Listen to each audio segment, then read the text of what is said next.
नमस्कार साथियों। Easy easy life YouTube channel पर आप सभी का हार्दिक स्वागत है। हम पढ़ रहे हैं राजस्थान का इतिहास एवं संस्कृति कक्षा 10, जिसके हम 2 चैप्टर कर चुके हैं और आज हम इसका तीसरा चैप्टर राजस्थान के उत्सव त्योहार और मेले पढ़ने वाले हैं। तो आइए शुरू करते हैं। उत्सव एवं त्योहार। राजस्थान में एक कहावत प्रचलित है, 7 वार 9 त्योहार। यानी कि यहाँ पर सप्ताह के 7 दिनों में 9 त्योहार होते हैं। यानी कि कोई ना कोई वार त्योहार यहाँ पर चलता ही रहता है। यहाँ की स्थानीय संस्कृति की अभिव्यक्ति लोक लोक उत्सवों में स्पष्ट रूप से देखी जा सकती है। ये तो त्योहार, उत्सव और मेले इस प्रकार रचे गए हैं कि मौसम, समय और लोक भावना इन सब का संतुलन दिखाई देता है। फसलों की कटाई, बदलते मौसम के साथ संयोजित ये अवसर आम जन को एक नवीन ऊर्जा प्रदान करते हैं। ये उत्सव, त्योहार और मेले सांसारिक उलझनों में फंसे लोगों को कुछ समय के लिए शारीरिक और मानसिक शांति और आनंद प्रदान करते हैं। राजस्थान की इसी इंद्रधनुषी संस्कृति की पहचान प्रकट करने वाले कुछ महत्वपूर्ण प्रमुख उत्सव, त्योहारों की, मेलों की झलक यहाँ पर इस चैप्टर में प्रस्तुत है। सबसे पहले शुरू करते हैं गणगौर।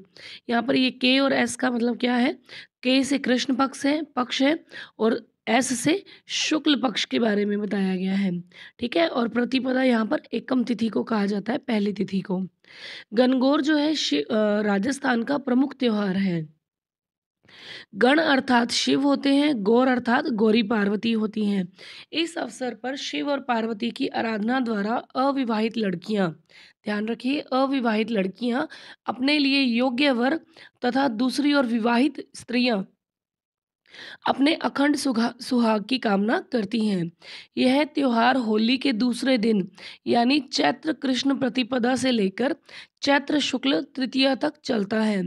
इस मौके पर होली की राख के पिंड बनाकर जौ के अंकुरों के साथ इनका पूजन किया जाता है। अविवाहित लड़कियां उपवनों से फूलों को कलश में सजाकर गणगौर के गीत गाती हुई इन्हें अपने घर ले आती हैं। गणगौर का त्योहार शिव पार्वती के रूप में ईसर जी और गणगौर की प्रतिमाओं के पूजन द्वारा मनाया जाता है। जनश्रुति के अनुसार इसका आरंभ पार्वती के गोने या अपने पिता के घर पुनः लौटने और अपनी सखियों द्वारा स्वागत गान को लेकर हुआ था। इनकी स्मृतियों में स्त्रियां गणगौर की काष्ठ की प्रतिमाओं को सजाकर मिट्टी की प्रतिमाओं के साथ किसी जलाशय पर ले जाती हैं। नृत्य और गीतों के साथ मिट्टी की प्रतिमाओं को विसर्जित करके काष्ठ प्रतिमाओं को लाकर पुनः स्थापित किया जाता है। इस त्योहार को जोधपुर, जयपुर, उदयपुर, कोटा रियासतों में बड़ी धूमधाम से मनाया जाता रहा है। हमेशा से ही गणगौर के अवसर पर गणगौर की सवारी का रिवाज रहा है। उदयपुर की गणगौर की सवारी का कर्नल टॉड ने भी बड़ा रोचक वर्णन प्रस्तुत किया। यहाँ अट्टालिकाओं में बैठकर सभी जातियों की महिलाएं, बच्चे और पुरुष रंग बिरंगे वस्त्रों, आभूषणों से सुसज्जित होकर गणगौर की सवारी को देखते थे। यह सवारी तोप के धमाके और नगाड़े की आवाज से राजप्रसाद से आरंभ होकर पिछोला झील के गणगौर घाट तक बड़ी धूमधाम से पहुंचती थी और नौका विहार तथा आतिशबाजी के प्रदर्शन के पश्चात समाप्त होती थी। अब देखिए तीज। राजस्थान में एक कहावत प्रचलित है, तीज त्योहारा बावरी ले डूबी गणगौर। यानी त्योहारों के चक्र की शुरुआत सावन माह में तीज से होती है और इसका अंत गणगौर से होता है। ठीक है।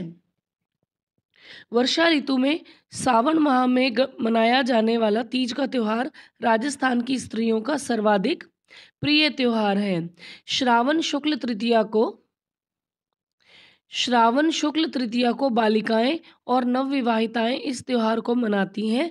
यह त्योहार विवाह के पश्चात पहली बार पीहर में मनाने की परंपरा है।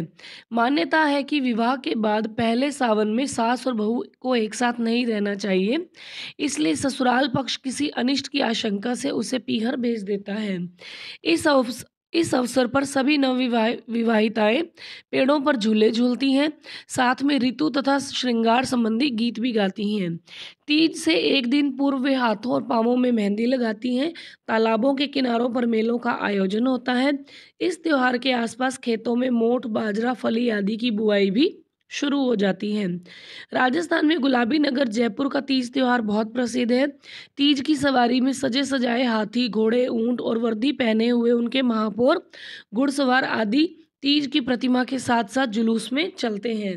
इस त्योहार का आनंद उठाने के लिए राज्य भर से हजारों की संख्या में लोग आते हैं। राजस्थानी वेशभूषा में लोग राजस्थानी लोकगीत और नृत्य करते नजर आते हैं। इस दृश्य को विदेशी पर्यटक घंटों ठहरकर आनंद उठाते रहते हैं। अब देखिए ये क्या कहा गया है कि बूंदी की कजली तीज। बूंदी, इसे बूढ़ी तीज, बड़ी तीज या भादुड़ी तीज भी कहा जाता है।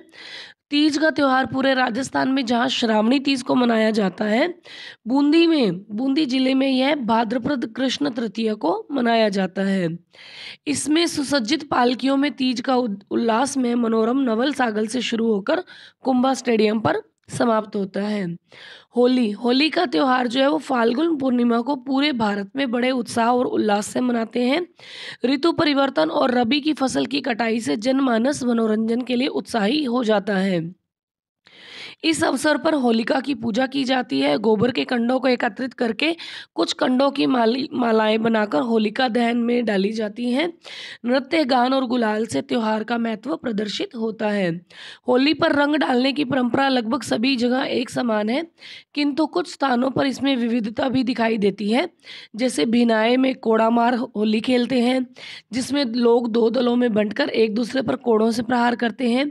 मेवाड़ के उदयपुर, बांसवाड़ा, डूंगरपुर और दक्षिणी राजस्थान में आदिवासी लोगों में भगोरिया खेल खेला जाता है। मेवाड़ के अनेक अंचलों में होली के मौके पर गैर नृत्य भी किया जाता है। इसी तरह से जैन तीर्थ स्थली जो है श्री महावीर जी में, यहाँ पर लठमार होली महिलाएं खेलती हैं, हाथों में लठ लेकर पुरुषों पर प्रहार करती हैं। इसी तरह से शेखावाटी क्षेत्र में होली के अवसर पर गिंदड़ नृत्य किया जाता है। बाड़मेर की पत्थर होली में ईलो जी की बारात भी निकाली जाती है, जो बाद में रोने बिलखने में बदल जाती है। इसी से लोगों का मनोरंजन होता है। जयपुर में पिछले कुछ वर्षों से होली के अवसर पर जन्म, मरण और परण का सभ्य समाज के द्वारा आयोजन होता है। इस कार्यक्रम में बाप की अर्थी, बेटे की बारात और पोते का जन्म दिखाया जाता है। इसी तरह कोटा के आमा और सांगोद कस्बों का 200 वर्ष पुराना नहान आयोजन भी प्रसिद्ध है। यहाँ पर होली में खेल तमाशों के जरिए मनोरंजन किया जाता है। अब देखिए अक्षय तृतीया। अक्षय तृतीया, जिसे आखा तीज भी कहते हैं, यह वैशाख माह की शुक्ल पक्ष की तृतीया को अक्षय तृतीया मनाया जाता है।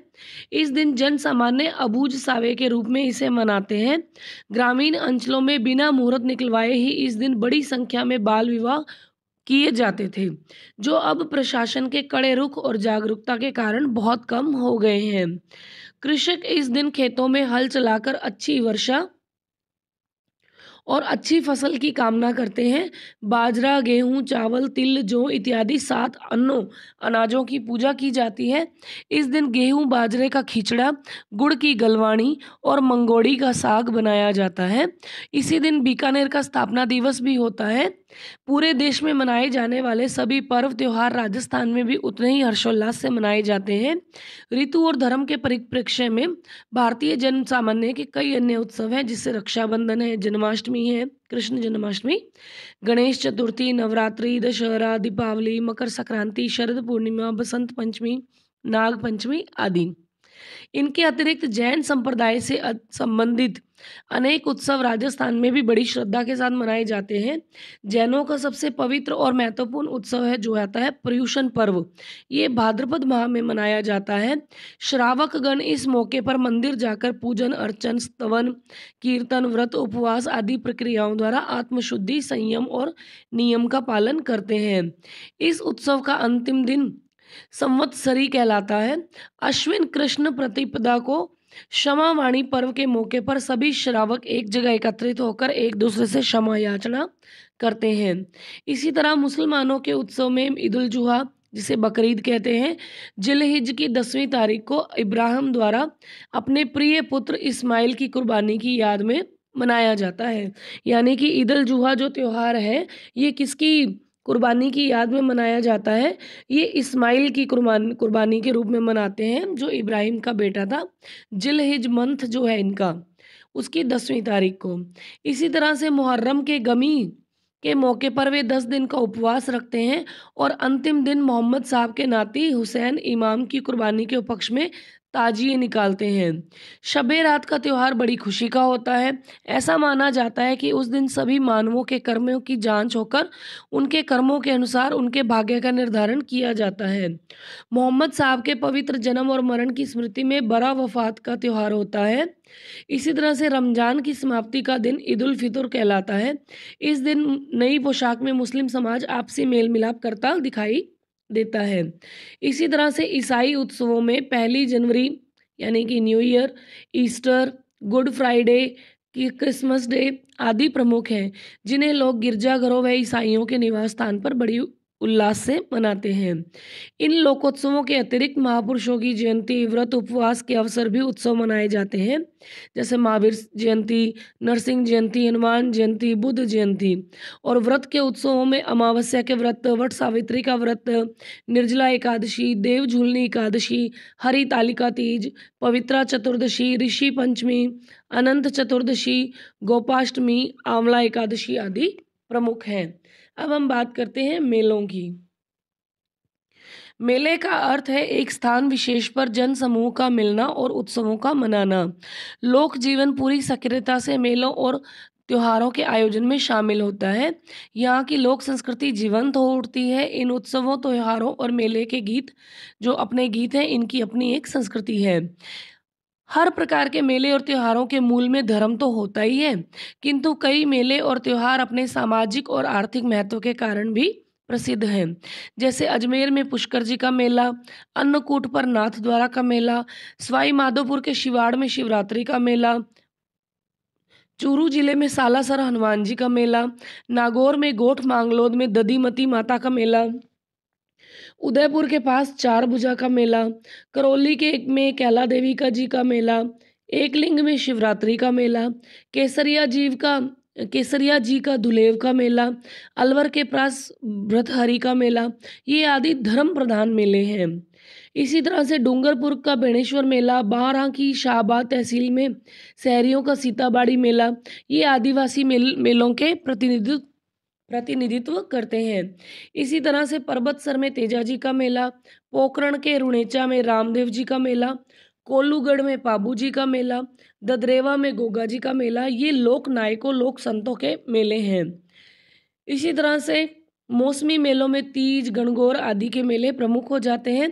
प्रमुख मेलों के बारे में यहाँ पर बताया गया है। जैसे पुष्कर का मेला, अजमेर जिले का पुष्कर मेला हिंदुओं की आस्था का एक प्रमुख केंद्र है।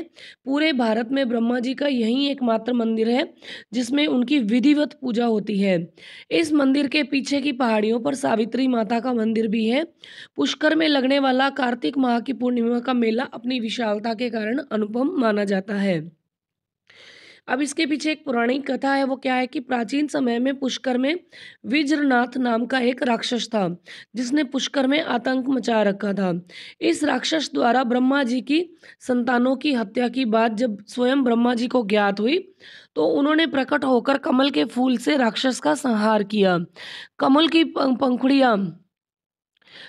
पंखुड़ियां जिन 3 स्थानों पर गिरी, वहां झीलें बन गई। ज्येष्ठ पुष्कर, कनिष्ठ और मध्यम पुष्कर। इसमें ज्येष्ठ पुष्कर का ही महात्म्य अधिक है। इसके बाद ब्रह्मा जी ने इसी स्थान पर एक यज्ञ का आयोजन किया, जिसमें समस्त देवी देवताओं और ऋषि मुनियों को आमंत्रित किया। यह यज्ञ कार्तिक मास में संपन्न हुआ था। पुष्कर में कार्तिक माह में दीपदान की परंपरा भी अत्यंत महत्वपूर्ण और पौराणिक है। इसी समय पशु मेला भी लगता है। यहाँ पर विदेशी पर्यटक भी यहाँ पर बड़ी संख्या में आते हैं। रंग बिरंगे वस्त्रों में जन समुदाय, गहरे वस्त्रों में भस्म लपेटे साधु, हजारों मवेशी और खूबसूरत जीनों से सजे ऊंट, इन सबसे सुसज्जित पुष्कर मेला अत्यंत आकर्षक और जीवंत दृश्य उपस्थित करता है। अब देखिए जीण माता जी का मेला। सीकर जिले के रेवासा ग्राम में पहाड़ी की तलहटी में जीण माता मंदिर स्थित है। इस मंदिर का निर्माण विक्रम संवत 1121 में मोहिल के हठड़ द्वारा करवाया गया। यहाँ माता की अष्टभुजी प्रतिमा है। इसके सामने घी और तेल के 2 दीपक अखंड रूप से कई सौ वर्षों से प्रज्वलित हैं। माना जाता है कि इन दीपकों की ज्योतियों की व्यवस्था दिल्ली के चौहान राजाओं ने शुरू की थी। जीर्ण माता जी के संबंध में जनश्रुति है कि यहाँ हर्ष और जीर्ण 2 भाई बहन थे। इनके माता पिता का बचपन में स्वर्गवास हो गया था।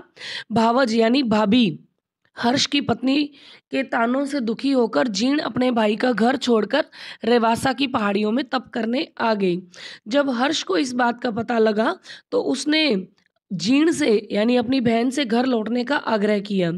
जब जीर्ण किसी भी प्रकार से घर आने को तैयार नहीं हुई तो हर्ष भी उसी के साथ इस स्थान पर देवी को प्राप्त करने के लिए कठोर तपस्या करने लगा और अंत में माता महामाई देवी साक्षात प्रकट हुई और आज तक वहां पर विद्यमान है। राजस्थान के अलावा अन्य राज्यों से भी लाखों तीर्थयात्री मनोकामना पूर्ति हेतु पहुंचते हैं। चैत्र और अश्विन माह में देखिए इंपॉर्टेंट क्या है, चैत्र और अश्विन माह में नवरात्रों के समय यहाँ पर काफ़ी चहल पहल हो जाती है। खाटू श्याम जी का मेला सीकर जिले में स्थित खाटू श्याम जी का मंदिर बहुत विख्यात है। जिला मुख्यालय से करीब 50 किलोमीटर दूर पर स्थित श्री कृष्ण के ही एक स्वरूप श्री श्याम जी के इस मंदिर में वर्ष भर भक्तों की भीड़ लगी रहती है। शीश के दानी के रूप में विख्यात श्री श्याम जी के मंदिर में फाल्गुन के शुक्ल पक्ष की दशमी से द्वादशी तक वार्षिक मेला भरता है। वैसे खाटू श्याम जी का जो मूल नाम था वो था बरबरीक, जो कहा जाता है कि जब युद्ध होता है कौरवों और पांडवों के बीच में कुरुक्षेत्र का, उस समय पर ये शीश के दानी के रूप में विख्यात होते हैं। यानी कि भगवान कृष्ण इनसे इनका शीश मांगते हैं और उन्हें एक पहाड़ी पर विराजित कर देते हैं। उसके बाद से इनकी मान्यता हो जाती है और श्री कृष्ण इनसे कहते हैं कि तुम मेरे ही नाम से जाने जाओगे। तो इनको श्री श्याम जी के नाम से जाना जाता है और इनका बहुत बड़ा मेला लगता है। वर्ष भर इनके मंदिर में दर्शन के लिए लोग आते रहते हैं। इस मंदिर के निकट स्थित श्याम बगीचा और श्याम कुंड भी दर्शनीय है। अब है भृतहरि का मेला। अलवर से 40 किलोमीटर दूर भृतहरि नामक स्थान पर वर्ष में 2 बार वैशाख और भाद्रपद में लक्खी मेला आयोजित होता है। हाथों में चिमटा कमंडल, शरीर पर राख लपेटे, लंबी दाढ़ी, लंबे बालों वाले सैकड़ों कनफटे बाबाओं से यह स्थान लघु कुंभ के रूप में जीवंत हो उठता है। माना जाता है कि गोपीचंद भृतहरि बहुत बड़े राजा थे। उनकी पत्नी रानी पिंगला अत्यंत सुंदर थी। किन्हीं कारणों से राजा के मन में विरक्ति आने पर उन्होंने अपना राजपाट त्याग कर संन्यास ले लिया। भृतहरि को यह जंगल बहुत भाया और ये मृत्यु पर्यंत यहीं रहे। यहीं पर उनकी समाधि भी है। डिग्गी के कल्याण का मेला जयपुर से करीब 75 किलोमीटर दूर टोंक जिले की मालपुरा तहसील में डिगीपुरी में भगवान विष्णु के स्वरूप राजा कल्याण जी का श्रावण माह की अमावस्या को मेला लगता है। डिगी कल्याण के बारे में क्या कहा जाता है कि इंद्र ने अपने दरबार की अप्सरा उर्वशी को किसी बात पर क्रोधित होकर 12 वर्ष के लिए मृत्युलोक में रहने का दंड दिया। उर्वशी मृत्युलोक में आकर रहने लगी। यहाँ पर वह चंद्रगिरी के राजा के उद्यान में घोड़ी का रूप धारण करके रात भर चरा करती थी।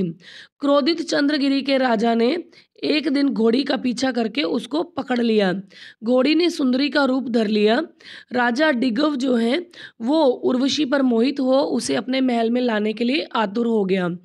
उर्वशी ने साथ चलने के लिए एक शर्त रखी कि दंड समाप्ति पर जब इंद्र उसे लेने आएंगे तो वह उसे बचाएगा। यदि वह नहीं बचा पाया तो उन्हें शाप दे देगी। दंड की समाप्ति पर यानी 12 वर्ष की जो अवधि थी सजा की, उसके बाद जब इंद्र उर्वशी को लेने के लिए मृत्युलोक में आए तो राजा डिगव के प्रतिरोध करने पर इंद्र ने भगवान विष्णु की सहायता से उसे हरा दिया और उर्वशी को ले गए। उर्वशी ने राजा को शाप दिया कि वह कोढ़ी बन जाए। भगवान विष्णु को राजा डिगव पर दया आई और राजा को कुष्ठ रोग से निवारण का उपाय बताया। कुछ समय पश्चात उनकी एक प्रतिमा पास के समुद्र से बहती हुई आएगी जिससे राजा का रोग मिटा, ऐसा कहकर उन्होंने उनको आशीर्वाद दिया। कालांतर में वह प्रतिमा आई और उसके दर्शन मात्र से राजा का रोग मिट गया। क्योंकि भगवान विष्णु ने राजा डिगव का कुष्ठ रोग से कल्याण किया था, इसीलिए इस मंदिर का नाम कल्याण मंदिर पड़ गया। अब देखिए श्री महावीर जी का मेला। करौली जिले की हिंडौन तहसील में गंभीर नदी, गंभीरी नहीं है, गंभीर नदी के किनारे पर अवस्थित चंदन गांव में श्री महावीर जी, जिसे कहा जाता है वर्तमान में, यहाँ पर महावीर स्वामी की स्मृति में प्रतिवर्ष चैत्र शुक्ल तेरस त्रयोदशी यानी तेरस को से वैशाख कृष्ण प्रतिपदा तक लक्खी मेला भरता है। यह जैनों का सबसे बड़ा मेला है। ऐसा कहा जाता है, जनश्रुति है कि कृपादास नामक चर्मकार एक टीले पर अपने पशु चराया करता था। वर्तमान में यह टीला उनके नाम से जाना जाता है। एक बार उसकी एक गाय ने कई दिनों तक दूध नहीं दिया। कारण जानने के लिए उस गाय का पीछा करने पर देखा कि गाय एक टीले पर स्वतः अपना दूध गिरा रही है। टीले को खोदने पर उसने वहां से गहरे लाल रंग की एक प्रतिमा मिलती है। कृपादास ने उस प्रतिमा को एक झोंपड़ी में रख दिया। बसवा के जैन अमरचंद बिलाला ने महावीर जी की इस प्रतिमा को सर्वप्रथम पहचाना और मंदिर बनवाने के लिए बड़ी रकम दान में दी। आज भी जब मेले का शुभारंभ होता है तो रथ यात्रा से पूर्व रथ को पहले उस चर्मकार के वंशजों का हाथ लगवाना पहली परंपरा है। श्री महावीर जी का यह मेला अपने आप में अनूठा और सर्वधर्म का अद्वितीय आयोजन है। अब देखिए करनी माता जी का मेला। बीकानेर जिले की नोखा तहसील के देशनोक में बीकानेर के राठौड़ राजघराने की कुल देवी करनी माता जी का मंदिर है। यह चूहों के मंदिर के नाम से विख्यात है। यहाँ चूहे लोगों से बिना भयभीत हुए स्वतंत्र विचरण करते हैं। यहाँ प्रतिवर्ष चैत्र व आश्विन नवरात्रा में मेलों का आयोजन होता है। अब देखिए शीतला माता जी का मेला। जयपुर जिले में चाकसू तहसील में शील की डूंगरी गांव में चैत्र कृष्ण सप्तमी अष्टमी को शीतला माता का मेला भरता है। शीतला माता का मंदिर पहाड़ी पर स्थित है, जिसका निर्माण जयपुर के महाराज माधो सिंह ने करवाया था। ठीक है, माधो सिंह यानी जिनके साथ इनका युद्ध होता है अपने भाई के साथ, ईश्वरी सिंह का, है ना, ईश्वरी सिंह के, ये वही माधो सिंह है। बैलगाड़ी मेले के नाम से प्रसिद्ध इस मेले में दूर दूर से ग्रामीण रंगीन कपड़ों में सजे अपने सुसज्जित बैलगाड़ियों से आते हैं। इस अवसर पर पशु मेला भी लगता है। शीतला माता मात्र रक्षिका देवी के रूप में पूजित हैं। इन्हें उत्तर भारत में महामाई, पश्चिम भारत में माई अनामा, राजस्थान में सेड शीतला सैडल माता के रूप में जाना जाता है। ऐसी मान्यता है कि माता की रुष्टता के कारण ही चेचक का प्रकोप होता है। तो यहाँ पर इनके नाम याद रखना जरूरी है। उत्तर भारत में महामाई, पश्चिम भारत में माई अनामा, राजस्थान में सेड शीतला और सैडल माता। अब देखिए कैला देवी का मेला। करौली जिले में त्रिकूट पर्वत की पहाड़ी पर कैला देवी का मंदिर स्थित है। यहाँ चैत्र शुक्ल अष्टमी को मेला भरता है। मेले में बड़ी संख्या में भक्तों के आने के कारण इसे लक्खी मेला भी कहते हैं। कैला माता के मंदिर में 2 मूर्तियां हैं। कितनी मूर्तियां हैं? 2 मूर्तियां हैं। दाहिनी तरफ कैला देवी की मूर्ति है, जिन्हें लक्ष्मी नाम से जाना जाता है। दाहिनी तरफ की मूर्ति लक्ष्मी माता की है, लक्ष्मी नाम से जानते हैं। बाईं तरफ चामुंडा माता की मूर्ति है। कैला देवी के मंदिर के सामने ही हनुमान जी का मंदिर भी, जिन्हें स्थानीय लोग लांगुरिया कहते हैं।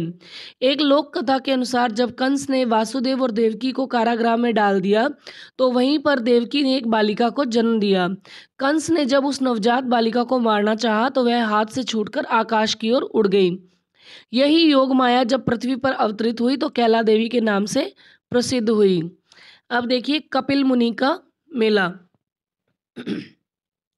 बीकानेर जिले के कोलायत में कार्तिक पूर्णिमा को कपिल मुनि का मेला भरता है। स्कंद पुराण के अनुसार महर्षि कर्दन ब्रह्मा के पुत्र थे। इनका विवाह महर्षि मनु की पुत्री से हुआ था, जिनसे कपिल मुनि का जन्म हुआ। कपिल मुनि उच्च धार्मिक ज्ञान प्राप्त करके हिमालय में निवास करने लगे। अपनी यात्रा के दौरान उन्होंने एक नकली स्थान देखा। सॉरी, इसकी सुंदरता से मोहित होकर उनकी आत्मा का एक भाग वहीं रहकर दुनिया के लिए तप करने लगा और शेष भाग हिमालय चला गया। उस नकली स्थान को बाद में कपिल स्थान कहा जाने लगा।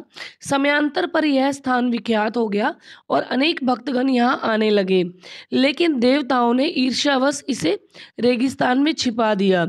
शिव पार्वती के पुत्र स्कंद देव ने दुखी मानवता की सहायता हेतु इस स्थान को फिर से खोज निकाला। इस पवित्र झील में स्नान का अत्यधिक महत्व है। माना जाता है कि इससे भक्तों के पाप कट जाते हैं। अब है ख्वाजा मोइनुद्दीन चिश्ती का उर्स अजमेर में। सूफी संत ख्वाजा मोइनुद्दीन चिश्ती 1192 में ईरान से भारत आए थे। जब तराइन का युद्ध चल रहा था तो ये उस समय पर यहाँ पर आते हैं। शेष अपना जीवन अजमेर में बिताते हैं। गरीब नवाज के नाम से जाने जाते हैं। ख्वाजा साहब ने अपना संपूर्ण जीवन मानवता की सेवा में समर्पित किया। अजमेर में उनकी मजार पूरी दुनिया के मुस्लिम धर्मावलंबियों की आस्था का प्रमुख केंद्र है। इस्लामिक कैलेंडर के अनुसार रज्जब माह की पहली से छठी तारीख तक अजमेर में ख्वाजा साहब का उर्स मनाया जाता है। ये काफ़ी इम्पोर्टेंट है। रज्जब माह की पहली से छठी तारीख तक ख्वाजा साहब का उर्स मनाया जाता है। मान्यता है कि 99 वर्ष की आयु में रज्जब की 6 तारीख को ख्वाजा मोइनुद्दीन चिश्ती ने अनुभव किया कि अब महबूबे हकीकी से मिलने का वक्त आ गया है। जब ख्वाजा साहब 6 दिन तक हुजरे से बाहर नहीं आए तो खदिम भीतर गए। उन्होंने पाया कि ख्वाजा साहब की रूह जिस्म से परवाज कर गई है। इसी की याद में प्रतिवर्ष उर्स मनाया जाता है। इस उर्स के दौरान जायरीन उनकी मज़ार पर फातिया पढ़कर चादर भी चढ़ाते हैं। अकबर द्वारा निर्मित अकबरी मस्जिद और महफिल खाने में कवालियों का कार्यक्रम होता है। उर्स चांद दिखाई देने पर दरगाह शरीफ के बुलंद दरवाजे पर झंडा फहराने के साथ प्रारंभ होता है। रज्जब की छठी तारीख को कुल की रस्म में जायरीनों पर गुलाब जल के छींटे मारे जाते हैं। इसके 3 दिन बाद 9वीं तारीख को बड़े कुल की रस्म अदा होती है। उर्स के दौरान अकबर व जहांगीर द्वारा क्रमशः प्रदत्त बड़ी देग व छोटी देग में चावल पकाकर तबरूक यानी प्रसाद बांटा जाता है। ख्वाजा साहब का यह उर्स संपूर्ण भारत में मुस्लिम समुदाय का कदाचित सबसे बड़ा मेला है, जो सर्वधर्म समभाव की अनूठी मिसाल पेश करता है। इसी तरह से देखिए गलियाकोट का उर्स। डूंगरपुर जिले की सागवाड़ा तहसील के गलियाकोट कस्बे में संत सैयद फखरुद्दीन की मजार है। यह दाऊदी बोहरा समाज की आस्था का प्रमुख केंद्र है। इसे मजार फखरी भी कहा जाता है। मुहर्रम की 27वीं तारीख को होने वाले उर्स के मौके पर मजार शरीफ को फूलों से सजाया जाता है। दीपक प्रज्वलित होते हैं, सामूहिक इबादत होती है और कुरान शरीफ का पाठ भी होता है। बेणेश्वर का मेला। बेणेश्वर मेला राजस्थान के आदिवासियों का कुंभ कहलाता है। इस मेले में आदिवासी संस्कृति के तमाम रंग दिखते हैं। यह मेला माघ पूर्णिमा यानी शिवरात्रि के अवसर पर डूंगरपुर जिले की आसपुर तहसील के नवातपुरा नामक स्थान पर भरता है। बेणेश्वर नाम भगवान शिव के लिंग पर आधारित है। ऐसा जनश्रुति है कि यह शिवलिंग स्वयं उद्भूत हुआ था। यह स्वयंभू शिवलिंग 5 स्थानों पर से खंडित है। इसके बारे में एक कथा प्रचलित है कि नवातपुरा गांव में से एक गाय प्रतिदिन शिव मंदिर में आती थी और शिवलिंग पर दुग्धाभिषेक करके चली जाती थी। एक दिन ग्वाला परेशान होकर गाय के पीछे चला आया। पीछा करते हुए शिव मंदिर पहुंचा, जहां गाय को लिंग पर दुग्धाभिषेक करते हुए ग्वाले ने देखा। फलतः वह गाय वहां से भागी। भागने के प्रयास में खुर से लिंग को धक्का लगा, जिससे यह 5 हिस्सों में टूट गया। यह आश्चर्यजनक है कि टूटने के बावजूद भी इसकी पूजा आज तक होती है, क्योंकि टूटी प्रतिमा की पूजा नहीं की जाती है। इन पारंपरिक मेलों के अतिरिक्त राष्ट्रीय दशहरा मेला, कोटा सरस मेला, हस्तशिल्प और अंतर्राष्ट्रीय पतंग महोत्सव, धुलंडी उत्सव, हाथी महोत्सव, तीज और गणगौर मेला, जयपुर लिटरेचर फेस्टिवल जो साहित्यिक उत्सव है जयपुर में, आभ्यनरी उत्सव दौसा में, थार महोत्सव बाड़मेर में, ऊंट महोत्सव बीकानेर में, मरु महोत्सव जैसलमेर में, मारवाड़ उत्सव जोधपुर में, रणकपुर उत्सव, गोड़वाड़ मेला पाली में, ग्रीष्म व शरद समारोह माउंट आबू, मेवाड़ समारोह उदयपुर, मीरा महोत्सव चित्तौड़गढ़, मत्स्य उत्सव अलवर और चंद्रभागा मेला झालावाड़ भी। ये सारे मेले भी बड़ी संख्या में पर्यटकों को आकर्षित करते हैं।